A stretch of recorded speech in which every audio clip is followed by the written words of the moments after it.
नमस्कार, मैं हूं मृत्युंजय कुमार झा और हमारा खास शो बाजार आज और कल में आपका स्वागत है।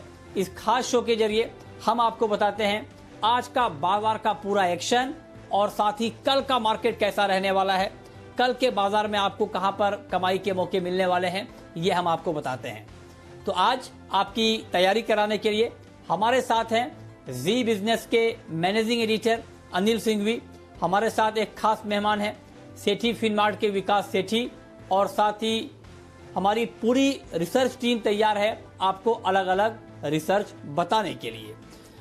तो देवांशी से आज हम जानेंगे बाजार का पूरा एक्शन, पूजा कल आने वाले नतीजों के अनुमान के बारे में बताएंगी, और संदीप से हम समझेंगे बैंकिंग और फाइनेंशियल शेयरों पर बिकवाली हावी क्यों है। लेकिन सबसे पहले आपको बताते हैं कि आज पूरे दिन शेयर मार्केट में किस तरह का कामकाज हुआ है। तो बाजार पर आज कोरोना का संकट हावी रहा और बढ़ते कोरोना मामलों की वजह से आज बाजार भारी गिरावट के साथ बंद हुए। निफ्टी 0.2% की गिरावट के साथ 10,600 के करीब बंद हुआ। बैंक और फाइनेंशियल शेयरों में आज भारी बिकवाली रही। निफ्टी बैंक करीब 700 अंकों की बड़ी गिरावट के साथ बंद हुआ। और अब आपको बताते हैं कि आज के मार्केट में विदेशी निवेशकों ने और घरेलू निवेशकों ने कितनी खरीदारी या बिकवाली की है। ये नंबर आपकी स्क्रीन पर। एफआईआईज यानी विदेशी संस्थागत निवेशकों ने कैश मार्केट में 1566 करोड़ रुपए की बिकवाली की है। वहीं डीआईआईज यानी घरेलू संस्थागत निवेशकों ने 650 करोड़ रुपए की बिकवाली की है।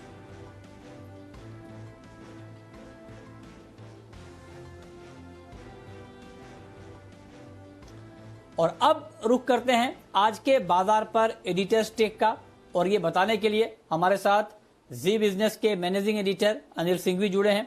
अनिल जी, बहुत बहुत स्वागत है आपका। आज बाजार में गिरावट रही, क्या वजह आप देख रहे हैं इस गिरावट की, और क्या मार्केट कमजोर हो रहे हैं या ये करेक्शन पूरा हो चुका है? आज के कारोबार पर आपकी कुल मिलाकर क्या राय है? बैंकिंग और फाइनेंशियल शेयरों की बिकवाली के दबाव ने आज भारतीय बाजारों में एक फिर से कमजोर ट्रेडिंग सेशन दिखाया।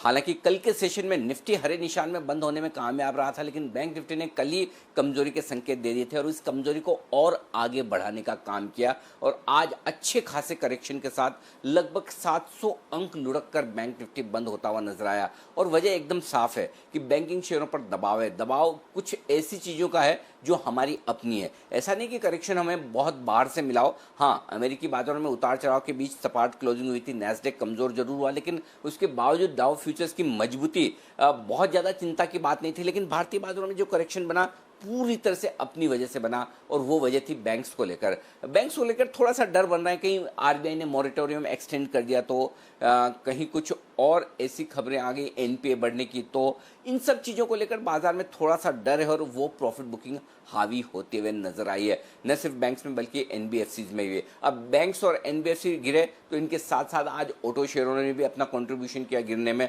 और ग्लोबल मार्केट्स में जो तो हल्की सी वॉलेटिलिटी बढ़ी है, इसके चलते मेटल शेयरों में प्रॉफिट बुकिंग आ गई। तो ये चारों ऐसे स्पेस थे जिनसे आज बाजार पर दबाव बनता हुआ दिखा। हालांकि न सिर्फ बैंक निफ्टी बल्कि निफ्टी भी अच्छा खासा कमजोर हुआ और 10,550 10,625 के आप अपनी आखिरी सपोर्ट रेंज के आसपास पहुंचकर वो भी बंद हुआ 10,600 के करीब। तो करेक्शन हुआ है, अच्छा खासा हुआ है, और बेहद अहम लेवल पर क्लोजिंग निफ्टी की हुई है। तो निफ्टी में तो अब भी आप कह सकते हैं कि क्लोजिंग बेसिस पर निफ्टी ने बहुत खराब क्लोजिंग नहीं दी है, लेकिन बैंक निफ्टी की क्लोजिंग 21,500 के नीचे जो हुई है ये काफी कमजोर कही जा सकती है। तो थोड़े से अहम लेवल बैंक निफ्टी पर टूटे हैं जो प्रेशर बनाने वाले हैं। एक वजह तो बैंकिंग शेयरों की कमजोरी है, और दूसरी वजह पिछले 2 दिनों से 3 दिनों से एफआईज की तरफ से बिकवाली का दबाव जबरदस्त बनता हुआ दिख रहा है। कैश मार्केट में और वायदा कारोबार में एफआईज की बिकवाली साफ तौर पर नजर आ रही है। आंकड़े बड़े बड़े दिख रहे हैं और घरेलू फंड भी खरीद नहीं रहे हैं, तो इसके चलते भी ऊपरी स्तरों से प्रॉफिट बुकिंग आती हुई दिखी है। ट्रेडर्स की पिछले 2-3 दिनों की जो खरीदारी थी वो आज काफी हद तक पोजीशन हल्की होती हुई नजर आई है। तो दिन के लो पॉइंट के आसपास जाकर बाजार बंद होने की कोशिश करते हुए दिखे। अब देखना यह कि ग्लोबल मार्केट सपोर्ट दे पाते हैं नहीं, लेकिन आज इतने खराब ग्लोबल मार्केट नहीं थे, लेकिन उसके बावजूद भारतीय बाजारों में एक ढंग का अच्छा करेक्शन इसी वजह से देखने को मिला कि बैंक्स और एनबीएफसी शेयरों को लेकर बाजार में थोड़ा सा डर या सावधानी का माहौल है। और अब आपको ये बताते हैं कि आज जिस तरह का कारोबार मार्केट में रहा है, इस कारोबार में कौन कौन से ऐसे सेक्टर रहे जहां पर हमने एक्शन देखा और उस एक्शन के पीछे वजह क्या रही, ये डिटेल में बताने के लिए देवांशी हमारे साथ जुड़ी हैं। देवांशी, बताइए।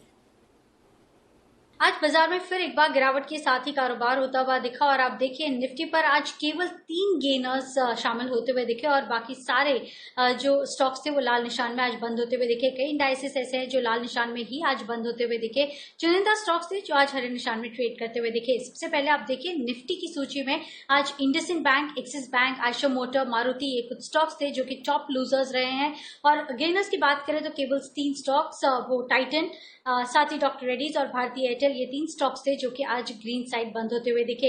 इसके अलावा आज कौन से सेक्टर्स थे जिस पर प्रेशर आता हुआ दिखा, तो बैंकिंग थे, दोनों ही। आप देखिए निजी बैंक्स और सरकारी बैंक्स दोनों पर इतना दबाव आता हुआ दिखा। साथ ही मेटल्स आज प्रेशर में थे, ऑटो स्टॉक्स प्रेशर में थे, एनबीएफसीज पर आज काफी ज्यादा प्रेशर देखने मिला था और कुछ ऐसे मिड कैप स्टॉक्स थे जहां पे आज काफी ज्यादा प्रेशर आता हुआ दिखा। सबसे पहले बैंकिंग की बात करें, आरबीएल बैंक करीब 7% तक की गिरावट के साथ कारोबार हुआ था। बंधन बैंक, फेडरल बैंक, एसबीआई, ये कुछ स्टॉक्स थे जहां पे सबसे ज्यादा आज गिरावट देखने मिली है। एनबीएफसीज में भी आज गिरावट के साथ ही कारोबार होता हुआ दिखा। मेटल इंडेक्स, यहाँ पे भी आप देखिए 2% से ज्यादा की गिरावट थी। हिंद कॉपर, नाल्को, सेल, एनएमडीसी, ये कुछ स्टॉक्स थे जो कि आज टॉप लूजर्स की सूची में शामिल होते हुए दिखे थे। साथ ही ऑटो स्टॉक्स, उसमें भी आप देखिए ऑटो एंसिलरी भी शामिल होते हुए दिखे, जैसे कि मदरसन सुमी, साथ ही बॉश, इनमें भी आज गिरावट के साथ ही कारोबार हुआ। हीरो मोटोकॉर्प, मारुति, ये भी आज लाल निशान के साथ ही ट्रेड होता हुआ दिखा और हेवी वॉल्यूम्स के साथ यहाँ पे बिकवाली होती हुई दिखी है। इसके अलावा आज मिड कैप आईटी स्टॉक्स थे जो कि हरे निशान में ट्रेड होते हुए दिखे थे और अच्छे वॉल्यूम्स थे, जैसे कि ओरेकल फाइनेंस, यहाँ पे अच्छी गेन्स आते हुए दिखे। एल&टी इन्फोटेक, पिछले कई दिनों से हम देख रहे हैं इस स्टॉक में अच्छी तेजी आती हुई दिख रही है। हेक्सावेयर, परसिस्टेंट सिस्टम, तो कुछ मिड कैप आईटी स्टॉक्स में आज अच्छी तेजी आती हुई दिखी है। इसके अलावा फार्मा स्टॉक्स में भी आप देखिए कुछ स्टॉक्स थे जहां पे आज अच्छे गेन्स आते हुए दिखे। एफडीसी, ये स्टॉक है जहां पे अच्छी गेन्स आते हुए दिखे। Torrent pharma, Alkem labs, Biocon, ये कुछ ऐसे स्टॉक्स थे जहां पे आज हमने अच्छी खरीदारी देखी है। लेकिन इसके अलावा सारे इंडाइसेस लाल निशान के साथ ही आज बंद होते हुए दिखे। और अब रुक करते हैं अपने खास मेहमान का। हमारे साथ आज हैं सेठी फिनमार्ट के विकास सेठी जी। विकास जी, बहुत बहुत स्वागत है आपका कार्यक्रम में। मेरा आपसे पहला सवाल ये होगा कि ऐसे मार्केट में जब आज बाजार लुढ़क गए, गिरकर बंद हुए, कल का मार्केट आपको कैसा दिख रहा है और कल के मार्केट में बिल्कुल इंट्राडे के पॉइंट ऑफ व्यू से क्या ट्रेड लेना ठीक रहेगा? बिल्कुल मृत्युंजय, देखिए आज का बाजार तो काफी खराब बाजार रहा। कल जैसे हमने देखा डाउ जोन्स में एक भारी तेजी हुई थी शुरुआती सत्र में, but by end of the day वहां पे भी वो पूरी तेजी वाइप आउट होके जो डाउ जोन्स है वो सिर्फ 10 पॉइंट ऊपर ही बंद हुए और नैस्डैक में तो 2% जो ऊपर ट्रेड कर रहे थे वो 2% नीचे जाके बंद हुए। और जो यूएस चाइना का साउथ चाइना सी को लेके जो वापस से जियोपॉलिटिकल टेंशंस, फिर आपके कोरोना के बढ़ते केसेस को देखते हुए दुनिया भर के बाजारों में थोड़ी बहुत गिरावट के साथ खुले और फिर हमने इस गिरावट को एक्सटेंड किया, जिसकी हमारी अपनी वजह थी, जो अनिल जी ने बखूबी समझाया कि जो बैंकिंग स्टॉक्स है, एनबीएफसीज है, उनका काफी अच्छा खासा प्रेशर था बिकॉज कई चिंताएं बनी हुई हैं।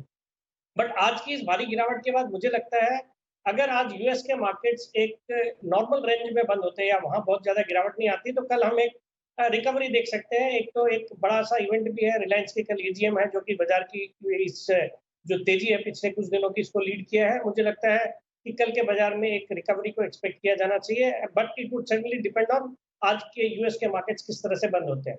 और जहां तक कल के लिए मेरी टॉप पिक का सवाल है, तो मुझे लगता है कल इंट्राडे के लिए आज जो एक स्टॉक काफी पिटा है, बीएचईएल, जो कि मेरा एक पसंदीदा स्टॉक है। मैंने कई बार निचले लेवल्स पे भी इसको आपके चैनल पे रिकमेंड करा है।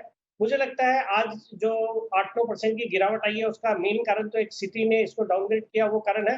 बट मुझे लगता है बहुत ही शानदार लेवल पे वापस आ गया है स्टॉक। हाल ही में 45 रुपए तक के लेवल्स तक गया था।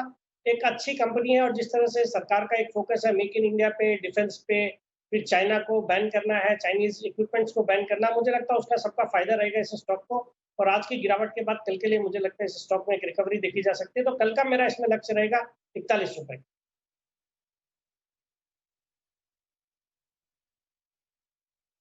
स्टॉप लॉस क्या होगा सर बीएचईएल में?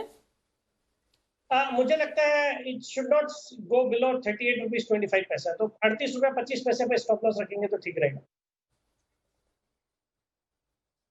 ठीक है। विकास जी, अगर कोई पोजिशनल ट्रेड करना चाहे ऐसे मार्केट में तो उनको कहां पर ट्रेड लेना चाहिए? बिल्कुल मृत्युंजय, पोजिशनल कॉल के तौर पे मैं आज रिकमेंड करना चाहूंगा एक बहुत ही शानदार मिड कैप कंपनी है। कंपनी का नाम है TTK Prestige.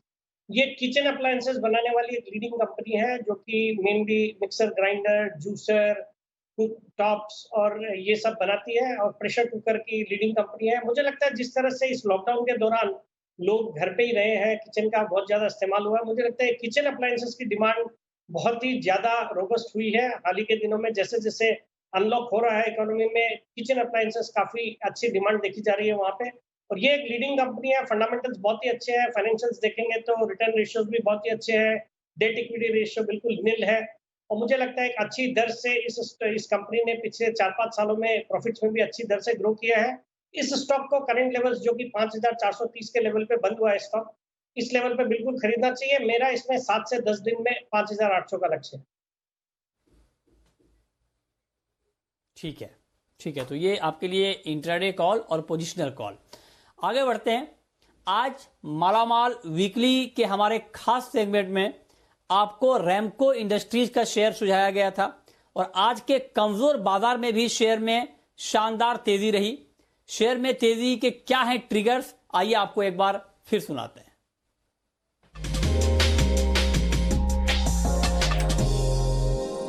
Ramco industries limited ये है वो स्टॉक जहां पर हमने रिसर्च किया, और ये स्टॉक काफ़ी बेहतरीन और काफ़ी बढ़िया नज़र आया है फंडामेंटल्स के लिहाज से। क्यों?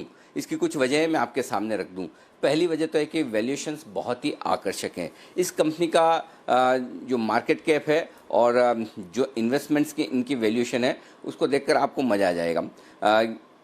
3150 करोड़ रुपए के शेयर इनके पास पड़े हैं रैमको सीमेंट। बेसिकली ये रैमको सीमेंट की एक तरह से होल्डिंग कंपनी है। रैमको सीमेंट के 22% स्टॉक इनके पास है। कंपनी का मार्केट है 1150 करोड़ का। सोचिए, 1150 करोड़ की पूरी रैमको इंडस्ट्रीज का मार्केट कैप है, और उसके सामने 3150 का 3 गुना इनके पास सिर्फ रैमको सीमेंट के शेयर पड़े हैं। तो उससे आप आइडिया लगा सकते हैं कि इसमें समझिए आप 50% हेयर कट भी कर दें कि चलिए होल्डिंग कंपनी है, फिर भी 1500 करोड़ रुपए के शेयर तो आपके पास सिर्फ और सिर्फ रैमको सीमेंट के पड़े हैं, जबकि कंपनी का मार्केट कैप ही सिर्फ 1150 करोड़। तो कंपनी की जो वैल्यू है उससे कहीं ज़्यादा। अब होता ही है कि आमतौर पर होल्डिंग कंपनी में कि पता नहीं वैल्यू कब अनलॉक होगी, तो वो पता नहीं होता है, इस वजह से डिस्काउंट चलता है। लेकिन 50% से ज़्यादा क्या, वो भी वर्स्ट के सिनेरियो में, नहीं तो 60-70 आराम से आप 30-40% के डिस्काउंट पर भी दे सकते हैं, क्योंकि जो कंपनी है वो बहुत बढ़िया काम कर रही है। इनकी जो सब्सिडी कंपनी रैमको सीमेंट, अच्छा रैमको सीमेंट में ये लगातार स्टेक बढ़ा भी रहे हैं, 2% स्टेक इन्होंने बढ़ाई भी है अभी हाल ही में, तो और धीमे धीमे वो शेयर खरीदारी करें, तो इनका कॉन्फिडेंस अपनी सब्सिडी कंपनी में बरकरार है। तो रैमको सीमेंट इनका बहुत बढ़िया इन्वेस्टमेंट है, जिसकी जबरदस्त वैल्यू रैमको इंडस्ट्रीज के पास है। तो 3150 करोड़ का इनके पास स्टॉक है रैमको सीमेंट, और कंपनी का मार्केट कैप 1150 करोड़। पहली चीज। दूसरी चीज़, ऐसा नहीं कि ये खाली होल्डिंग कंपनी है, इसका अपना कारोबार है, वो भी काफ़ी मजबूत है, और वो कारोबार भी काफ़ी बढ़िया काम कर रहा है। तो जो इस कंपनी का कारोबार है वो एस्बेस्टस शीट्स बनाने का, जो वो सीमेंट की शीट्स होती है ना जो घरों के ऊपर लगती है, वो शीट बनाने का कारोबार करती है, और इस कारोबार में कंपनी लीडर है। और हाल ही में आपको पता है वो अम्फान तूफान आया था, तब हमने स्टोरी भी की थी कि किस तरह से शीट्स की डिमांड बढ़ी है। तो अम्फान तूफान के वक्त उड़ीसा, फिर आपका बंगाल, आसाम, ये 3 राज्य ऐसे हैं जहाँ पर ज़बरदस्त डिमांड आई, और ये साउथ की कंपनी है, उधर की कंपनी है, तेलंगाना वगैरह उस एरिया की है, तो इनके लिए डिमांड ज़बरदस्त है। ऑलरेडी भाव जो एस्बेस्टस शीट्स हैं उनके लगभग 35-40% बढ़ चुके हैं। 210 रुपये भाव चलता था, 280 रुपये भाव हो गया है। कंपनी के प्लांट 100% से ज़्यादा 112% कैपेसिटी पर इस वक्त काम कर रहे हैं। सोचिए, इस तरह के लॉकडाउन के माहौल में जहां लोगों को बिजनेस की दिक्कत है, यहाँ 112% कैपेसिटी पर कंपनी यूटिलाइज कर रही है। तीसरा एक अच्छी बिजनेस ग्रोथ है, मुनाफा शानदार है।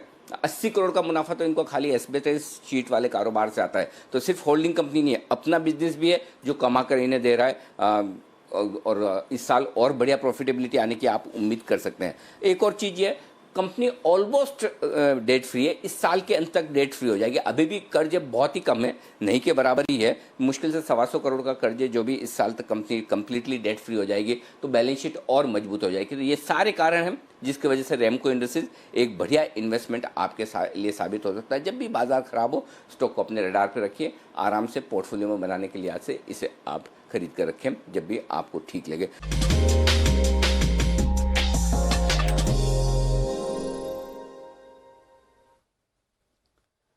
और अब रुक करते हैं हमारे खास सेगमेंट का, शर्मा जी के ऑप्शन का।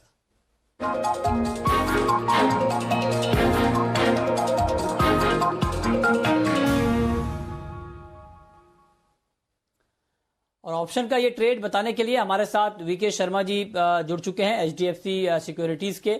सर, बहुत बहुत स्वागत है आपका कार्यक्रम में। कल का बाजार आपको ऑप्शन ट्रेड के लिहाज से कैसा दिख रहा है और ऑप्शन में कल कहां पर ट्रेड लेना चाहिए? जी नमस्ते मृत्युंजय, नमस्कार आपको और आपके सभी दर्शकों को। बिना वक्त गवाए 2 ऑप्शन हैं मेरे पास आज। डॉक्टर रेड्डी में कॉल ऑप्शन लेना है, 4000 का कॉल 125 रुपए पे, स्टॉप लॉस 96 रुपए, टारगेट 190 रुपए। स्टॉप लॉस निहायत ही टाइट रखें और उसको ट्रेलिंग बना दें। इंडिगो में आपको पुट ऑप्शन खरीदना है 940 स्ट्राइक प्राइस का 40 रुपए पे, स्टॉप लॉस इसमें 28 रुपए और टारगेट इसका 75 रुपए। Over to you Mrityunjay. जी बहुत शुक्रिया सर आपका ऑप्शन का ये ट्रेड बताने के लिए। आगे बढ़ते हैं। कल बंधन बैंक के नतीजे आएंगे और नतीजों को लेकर क्या अनुमान है, ये डिटेल बताने के लिए पूजा हमारे साथ जुड़ रही हैं।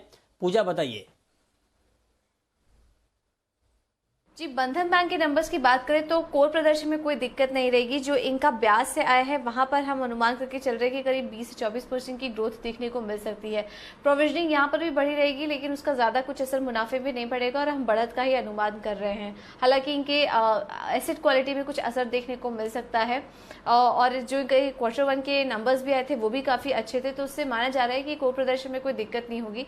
लेकिन बंधन बैंक के केस में भी आने वाले समय के लिए मॉरेटोरियम बुक की चाल किस तरह से रहती है, एनपी में कितना दबाव देखने का अनुमान है और एसेट क्वालिटी को लेकर भी क्या आउटलुक आता है बंधन बैंक की तरफ से, ये तमाम पॉइंट्स होंगे जिस पर कि हमारी नजर रहेगी।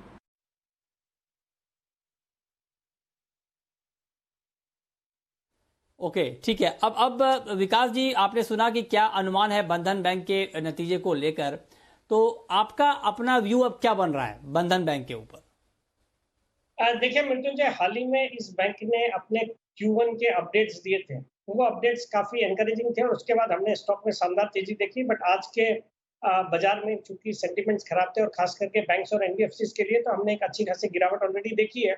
मुझे लगता है जो नतीजे रहेंगे, एक तो चूंकि ये बिगिनिंग ऑफ द क्वार्टर जल्दी आ रहे हैं, तो मुझे लगता है उतने खराब तो नहीं होने चाहिए और Q1 का अपडेट उन्होंने अच्छा ही दिया हुआ है, तो मुझे लगता है नतीजे ठीक ठाक रहेंगे। और अगर बाजार में सेंटिमेंट सुधरते हैं तो फिर इस स्टॉक में और ज्यादा गिरावट नहीं देखनी चाहिए और स्टॉक यहाँ से रिकवर हो सकता है। तो मुझे लगता है कल नतीजे देखने होंगे और बाजार के सेंटिमेंट्स को देखना होगा और उस पर फिर कॉल लेना पड़ेगा। और अब वक्त है ये जानने का कि कल के मार्केट में आपकी स्ट्रेटेजी क्या होनी चाहिए, और ये बताने के लिए हमारे मैनेजिंग एडिटर अनिल सिंघवी हमारे साथ बने हैं। अनिल जी, कल बुधवार है और वीकली वायदा एक्सपायरी से ठीक एक दिन पहले मार्केट में क्या रणनीति बनानी चाहिए?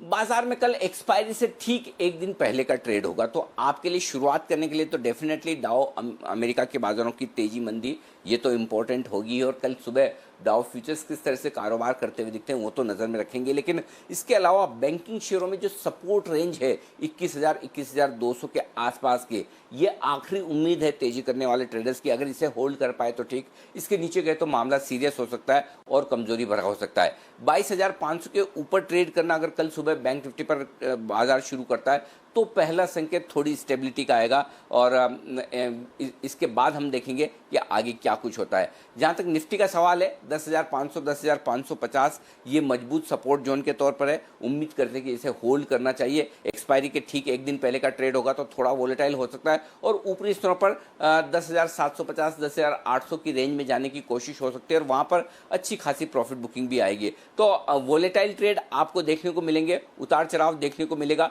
अब से लेकर गुरुवार के एक्सपायरी तक बाजार आपको दोनों तरफ ट्रेड दिखा सकते हैं। रिकवरी आई तो उछाल भी आएगी, फंसे हुए ट्रेडर निकलने की कोशिश भी करेंगे और इंपॉर्टेंट सपोर्ट लेवल के आसपास थोड़ी शॉर्ट कवरिंग, थोड़ी खरीदारी भी। तो हमारे यहाँ का अपने कारणों से जो करेक्शन होना था काफी हद तक हो चुका है। अब अगर ग्लोबल मार्केट्स कमजोर हुए तो ही भारतीय बाजार और कमजोर होंगे, और अगर ग्लोबल मार्केट्स कमजोर नहीं होते तो सपोर्ट लेने की कोशिश करेंगे। ये नीचे की तरफ की बात हुई। ऊपरी स्तरों पर ये देखना जरूरी है कि एफआईज और घरेलू फंड की बिकवाली का जो दबाव है वो कम होता है या नहीं। आज वैसे अगर कुछ शॉर्ट कवरिंग दिखती है और अगर थोड़ी सी पोजीशन बिकवाली की कम बनती है तो फिर आपके लिए वापस से एक बाउंस बैक का केस बनता है। तो थोड़े से वोलेटाइल मार्केट है। अगले 2 दिन ट्रेडर्स को और इन्वेस्टर्स को दोनों को सावधानी से कुछ अहम लेवल की तरफ नजर रखने की जरूरत है। ऊपर और नीचे दोनों तरफ, इस लेवल के ऊपर या नीचे किसी भी तरफ बड़े लेवल टूटते हैं तो फिर बाजार बड़े मूव के लिए तैयार होगा। अदरवाइज एक कह सकते हैं कि वोलेटाइल शार्प करेक्शन जो बड़े दिनों से ड्यू था,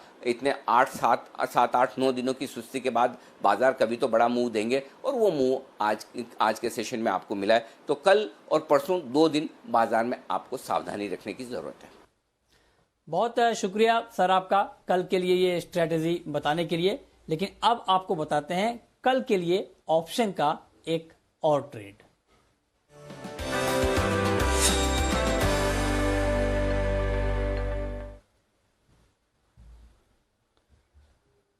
और ऑप्शन का ये ट्रेड बताने के लिए हमारे साथ हैं कोटक सिक्योरिटीज के श्रीकांत चौहान। श्रीकांत जी, बहुत बहुत स्वागत है आपका। बताइए सर, आपके हिसाब से कल ऑप्शन के जरिए कहां पर कमाई के मौके बनेंगे? धन्यवाद। देखिए, वैसे आज के दिन में हमने जो एक सेल ऑफ देखा था वो सीमेंट स्टॉक्स में काफी बड़ा सेल ऑफ देखा था। काफी सारे सीमेंट के कंपनीज नीचे बंद हुए थे।